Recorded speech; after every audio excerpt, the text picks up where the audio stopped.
मोदी की ओर से संदेश खाली के मुद्दे पर ममता सरकार और इंडिया गठबंधन पर जबरदस्त हमला किया गया है। अब शहजाद कुछ बोलना चाह रहे हैं, उसके बाद मैं आ रही हूं बाकी लोगों के पास। बोले शहजाद जी, क्या बोलना चाह रहे हैं? ये मुद्दा बनेगा क्या चुनाव में, शहजाद पूनावाला जी? क्योंकि जैसे जैसे आप लोग संदेश खाली की बात करते हैं, तुरंत पलटवार करते हुए आपको मणिपुर के मुद्दे पर विपक्षी नेता घेरने की कोशिश करते हैं।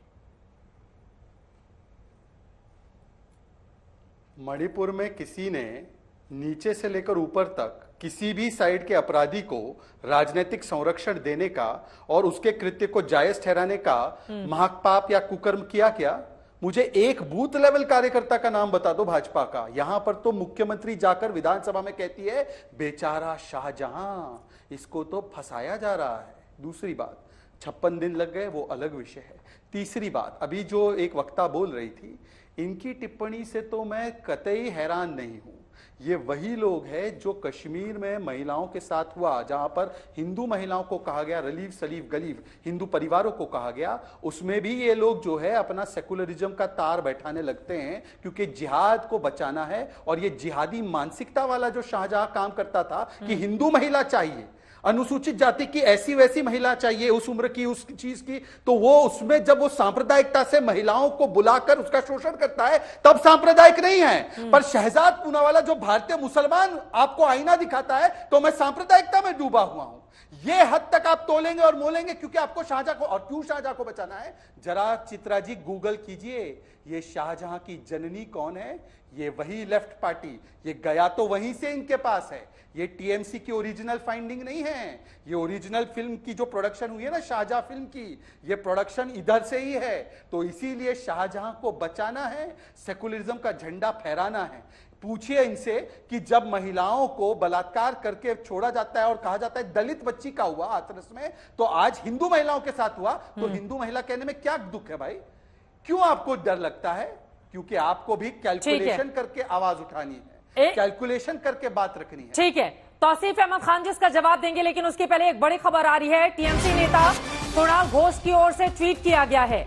उन्होंने कहा है कि मैं पद प्रवक्ता का छोड़ना चाहता हूं, यानी कि प्रवक्ता पद से वो इस्तीफा देना चाहते हैं। आपको बताते चले कि बंगाली में उन्होंने ट्वीट किया है कि I do not want to hold the post of state. ये हम आपको दिखा दे रहे हैं, देखिए इसमें लिखा हुआ है कि मैं अब ये जो जनरल सेक्रेटरी और स्पोक्स पर्सन का पद है उसको मैं छोड़ना चाहता हूं। मैं इसके लिए मिसफिट हूं, I am misfit in the system, I am unable to run the task. कि जो टास्क मुझे दिया जा रहा है मैं उसको पूरा कर पाने में सक्षम नहीं हूं। और उनकी ओर से यह भी कहा गया है कि हालांकि I will remain as a team soldier, please do not tolerate rumours और डिफेक्शन, और दुनिया भर की और भी बातें उनकी ओर से कही गई हैं। लेकिन एक ऐसे वक्त में कुणाल घोष, आपको बताते चले कि बंगाल का जाना माना नाम है, एक ऐसे वक्त में जब चुनाव बिल्कुल सिर पर हैं, लोकसभा के लिए तमाम दलों की ओर से अपनी पूरा जोर लगा दिया गया है, उस समय कुणाल घोष की ओर से ये ट्वीट करके जानकारी दी गई है। हमारे साथ लगातार तौसीफ अहमद खान जी जुड़े हुए हैं। तौसीफ जी, क्या टीएमसी का बचाव कर पाना संदेश खाली जैसे मुद्दे पर कुणाल घोष के लिए मुश्किल हो रहा था? इस वजह से अब प्रवक्ता का पद वो और इसके साथ ही जो सेक्रेटरी का पद उनको मिला हुआ है वो छोड़ना चाहते हैं। चुनाव के वक्त इस तरह का ऐलान आपके टीएमसी के नेता की ओर से?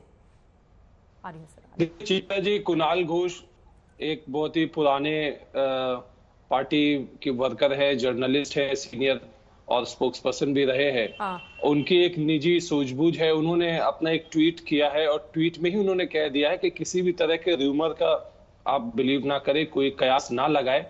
तो ये कहना कि भाई कुछ वजह होगा, ऐसा वजह होगा, वो वजह होगा, मेरे नजर में ये ठीक नहीं है। अब उन्होंने ऐसा ट्वीट क्यों दिया है, इसके पीछे क्या वजह है, इसका उत्तर वो खुद ही दे सकते हैं। वो लिख रहे हैं कि मैं मिसफिट हूं इस सिस्टम में, इसका मतलब समझ रहे हैं आप? बहुत इंपॉर्टेंट शब्द है। ठीक है, बिल्कुल, सिस्टम का मतलब कुछ भी हो सकता है। नहीं। पार्टी के अंदर में कुछ इंटरनल ऑर्गेनाइजेशनल चेंजेस हो रहे हैं, क्या हो रहे हैं, पार्टी में टिकट लेकर के हो रहा है, क्या हो रहा है, ये उसका उत्तर वो खुद ही दे सकते हैं। जैसा कि उन्होंने खुद ही लिखा कि कोई र्यूमर पे भरोसा ना किया जाए। दूसरी बात मैं कहना जरूर चाहूंगा कि प्रधानमंत्री जी आते हैं और वो कहते हैं कि भाई संदेश खाली के महिलाओं की बात करते हैं, और वो बार बार कहते हैं टीएमसी के नेता। आपके शो में बैठ करके बीजेपी के प्रवक्ता भी जो है टीएमसी के नेता कहते हैं। तो ये खामोश क्यों हो जाते हैं? 15 साल की माइनर लड़की जब उसको बीजेपी के एमएलए उत्तर प्रदेश के रामदुलार गौर, उन्होंने जब रेप किया और कोर्ट ने उनको सजा सुनाई, तो ये उनका मुंह क्यों बंद हो जाता है? जब बृजभूषण सिंह के खिलाफ आरोप लगता है तो क्यों नहीं बोलते कि हाँ वो बीजेपी का एमपी है और उसने ऐसा किया है या उसको अरेस्ट होना चाहिए? जब एलिगेशन लगी उस पे गौड़ को 25 साल की सजा भी तो हो चुकी है। जब कई बार बीजेपी तो आप आईटी लोग सेल के कोर्ट को मेंबर ही सवालों के कटघरे में इसको लेकर के इस राज्य की महिलाओं में सर ये महिलाओं जैसे मुद्दे पर एक दूसरे पर मुझे लगता है कि उंगली उठाना बंद करना चाहिए। और ये किसी भी पॉलिटिकल पार्टी पर, संगीत रागी जी आप भी हाँ में हाँ मिलाइए, लेकिन चाहे वो बृजभूषण का मामला हो चाहे किसी का भी मामला हो, समान रूप से लागू होता है इस तरह का मामला। देखिए चित्रा जी, मैं आपसे सहमत हूं, लेकिन बृजभूषण सिंह शरण सिंह का जो केस था और शाहजहां का केस, दोनों में बहुत गुणात्मक अंतर है। एक दूसरी बात, अभी जो कुणाल घोष का जो जिक्र आया, उसका बहुत साफ मतलब है कि वो कहीं ना कहीं अपने आप को सफोकेटेड महसूस कर रहे हैं। उनसे जो अपेक्षा की जा रही है, तृणमूल कांग्रेस के जो धतकर्म है उसको वो जस्टिफाई, एक प्रवक्ता का काम होता है चाहे वो कुछ भी करे, लेकिन उसको अपना बचाव करना होता है अपनी पार्टी का, ये उनकी जिम्मेदारी होती है।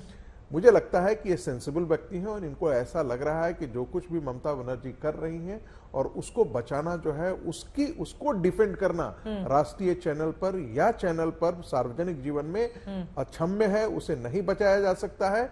मैं तो कांग्रेस के प्रवक्ताओं को कई बार दाद देता हूं, जिस प्रकार से वो कांग्रेस पार्टी के डिफेंड करते हैं, वो बहुत आज के दिन में बहुत भारी काम है। उसी प्रकार से मुझे लगता है कि ये नैतिकता का तकाजा है, ये सिर्फ नैतिक सवाल है।